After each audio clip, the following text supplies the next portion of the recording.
2 taon nang wala si Jex pero andito ko pa rin sa kanila. Ang totoo niyan, bibihira na lang umuwi sa amin. Dito na ako nakatira kinala ate ni Jex. Kasi babakasakali ako na baka bumalik siya. Ang galing naman. Alam mo, kaya ako rin tinigil yung nararamdaman ko kay Jex kasi nakita ko sa mata mo tsaka sa mata niya na mahal niyo ang isa't isa. Sino ba naman ako, diba, para ipagpilitin yung sarili ko? Marami namang iba dyan. Oo naman. Tsaka, okay na ako. May iba na ako nagugustuhan. Oo nga pala. Hoy, nakapalan ba si Jex na nakakaraan? Spill the tea! Ayun nga hindi ko naabutan Ikaw ba naman kasi harangin ni Enchong? Tapos ang dami pa sinasabi. Sabi ng mga bata, nakasakay nito yung tricycle. Hindi ko na naabot. Girl, bakit kasi pinakawalan mo pa? 2 taon mo nang hinahanap yung tao, tapos papakawalan mo, hayaan mo ng ganun-ganun lang? Baka ba naman? Sorry naman. Hindi ko naman kasi alam yung gagawin ko nung araw na yun. Halo-halo na emotion ko. Galit, lahat na, gano'n. Namimiss ko siya, gano'n. Kaya nung nakita ko siya, punong-puno ng galit yung isip ko, pati yung heart ko. Na hindi naman dapat kasi dapat inintindi ko na lang siya, di ba?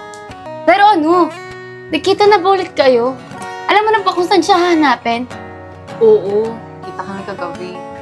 Nag-usap kami, sabi niya sa akin, hindi niya pa din daw ako naalala. Kaya sabi ko, tulungan ko na lang siya. Pagkatapos nun, hinatid ko na siya sa bahay na tinutuluyan niya ngayon. Alam mo, te, nakakinig talaga yung love story niyo. Kasi alam mo, sa TV ko lang talaga napapanood yung ganyan Di ko naman alam na mangyayari pala sa totoong buhay. Hindi ko ngayon na-expect na magkikita kami. Kaya nga sobrang saya ko ngayon, di ba? Hindi naman halata. Pero simula ngayon, hindi ko na siya papakawalan. Aba, dapat lang. Pero, kilala mo na ba kung sino gumawa nun sa kanya? Oo. Nakapagsabi sa akin yung lalaking tumulong sa kanya. Eh, sino daw? Si Enchong. Ano? Si Enchong? Yung matagal nang naliligaw sa'yo? Kaylee, ano bang ginagawa natin dito? Basta sumama ka na lang. Yasha, ikaw na magpaliwanag dyan sa boyfriend mo. Jex, kaya tayo nandito. Gusto ko mapigyan ng hustisya yung nangyari sa'yo. Kasi ako papayag na ganun lang yun. Mabigyan ng hustisya? Hindi ba pwedeng hayaan na lang natin yun? Okay naman ako Dito naman ako. Buhay naman. Jex, hindi pwede yun. Munti ka na mamatay. Mahigit 2 taon ka nang nawala sa akin. Hindi ako papayag. O sige, kayong bahala. Pero ano bang plano nyo? Jex, sabi kasi sa akin niya siya, may kipagkita daw tayo dun sa taong makakatulong sa atin na mahuli yung taong gumawa nun sa'yo. Tama siya. Kaya wag mo na ako kontrahin, please lang. O sige na. Alam ko namang di ako mananalo sa'yo Alam kong ipipilit mo pa rin yung gusto mo. Tara na.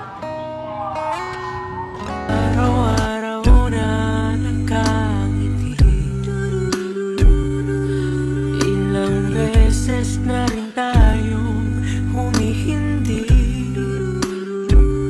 Di na mabilang ang ating mga tampuhan. Away batira't hindi na namamalayan. Heto tayo sa huli.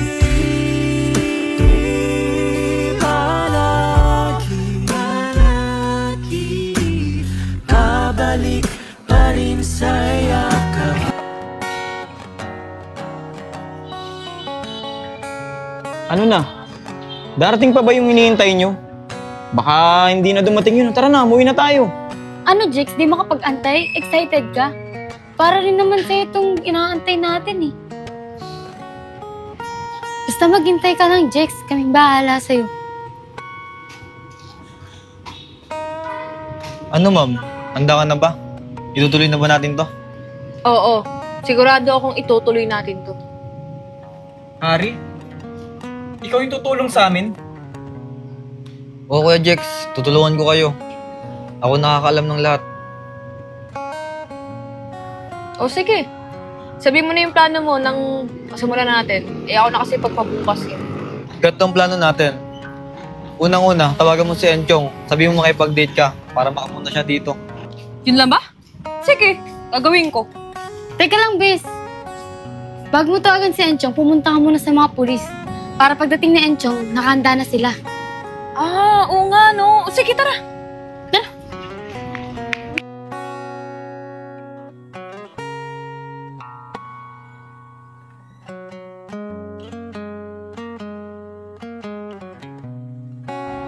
Saan na kaya si Yesha? Sana matulungan kami ng mga pulis. Kylie, sama ko na yung mga pulis. Ma'am, bago po tayo pumunta doon, paliwanag niyo po muna yung tunay na nangyari. Sir, ganito kasi yan. Kailangan na mahuli yung nagtangkang pumatay sa boyfriend ko. Paano pinagtangka ang patayin? Paliwanag mo nga ng malinaw. Ganito po yan. 2 taon na po nakalipas, may manliligaw po ako. Walang awa niyang pinagpupukpuk po ng bato yung boyfriend ko. Hanggang sa nawalan ng malay. Hanggang ngayon, hindi po kami maalala. Eh ma'am, 2 taon na pala nakalipas. Eh bakit ngayon niyo pa lang siya ipapadampot? Sir, ngayon ko lang din nakita yung boyfriend ko pagkalipas ng 2 taon. At ngayon ko lang din nalaman kung sino ang gumawa nun sa kanya. Sige ma'am, tutulungan po namin kayo. Turo niyo na lang po sa amin kung anong gagawin. Sir, ganito mangyayari. Tatawagan ko po yung salarin. Naniligaw po kasi sa akin yun eh. Tapos, aayain ko siya makipag-date dyan sa harap ng Gaisano. Ah, ganun po ba ma'am? O sige po. Buddy, samahan natin si ma'am. Tara.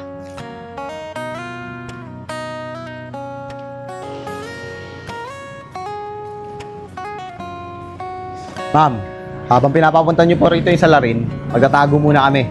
Sige po, salamat po sir ah. Salamat po talaga. Buddy, mag-ready ka ah. Entrapment yung gagawin natin. Delikado to. Oo, buddy. Huwag kang mag-alala. Nakabaka pa ako sa'yo. O sige buddy, maghintay-hintay na lang tayo. Copy ang buddy. Ano? Kay Maingay ah. Tatawagan ko na siya.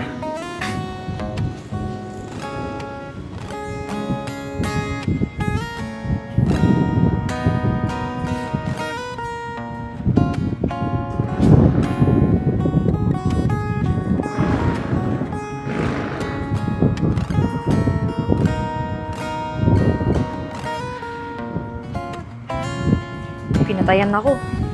Wait lang, isa pa.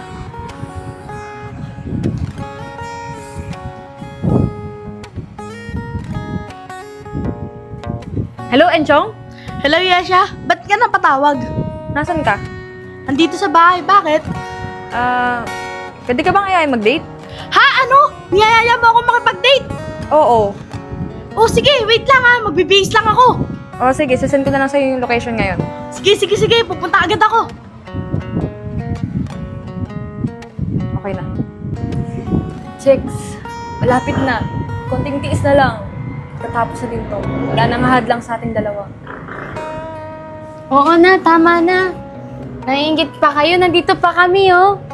Oo. Wait lang guys ha. Pupuntahan ko lang yung mga polis kasi papunta na si Enchong. Diyan lang kayo ah. Sige, go. Mga sir, papunta na po yung salarin. Antayin nyo na lang po ah. Abangan nyo na lang po. Sige ma'am, huwag po kayo mag-alala. Naka-ready na po kami. Maraming salamat po talaga sa inyo ah. Sige na, babalik na po ako. Baka makakita pa po ako dito eh. Thank you po.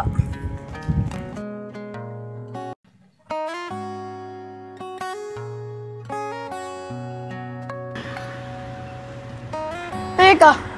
10 oras na ng gabi ngayon ah. Ba't sa Gaisano siya nakikipagkita? Malamang sarado na yun. Sabi ko na eh, sarado na yung Gaisano. Tatawagan nga muna si Yesha. Hello, Yesha? Nasaan ka? Sarado na ang Gaisano ngayon ah. Andito ako sa gilid ng Gaisano. Kanina pa kita hinihintay. O sige, papunta na ako dyan. Guys, pwede ba? Magtago muna kayo kasi malapit na to si Enchong eh. Sige, magtatago kami.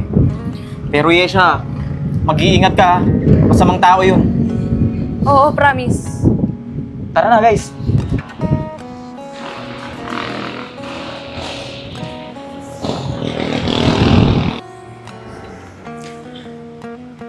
Yesha, bakit naman gabing-gabi ka na nagyaya ng date? Paano tayo makakapag-date yan? Eh, sarado na to. Sorry, Enchong ha. Kung ngayon na kita inaya. Ngayon kasi kita na-miss eh. Ayaw mo ba? Oo naman. Alam mo naman, kahit anong oras mo ako tawagan, pupuntahan kita. Kasi ganun kita kalab. Alam mo, Enchong, ngayon ko lang na-realize na hindi pala kami ni Jex ang para sa isa't isa. Tayo pala. Ikaw naman, masyado mo ako pinapakilig niyan. Parang pakiramdam ko, sasagutin mo na ako eh. Alam kong ito na yung pinakahinihintay mong araw. I-surprise ako sa'yo. At alam kong hinihintay mo na din ang matamis kong oo. Ano yan siya? Sinasagot mo na ako? Oo, Enchong. Dahil makukulong ka na. Oh, ano to yan siya? Di ba? Matagal mo nang hinihintay yung matamis kong oo? Oo, kasi mabubulok ka na sa kulungan. Yan siya, wag naman ganito! Maawa ka sa akin! Mga kuya, baka nagkakamali lang kayo! Wala akong ginawang kasalanan! Huwag ka nang pumalag. Patong-patong yung kasalanan mo. Walang kasalanan? Guys, lumabas tayo dyan.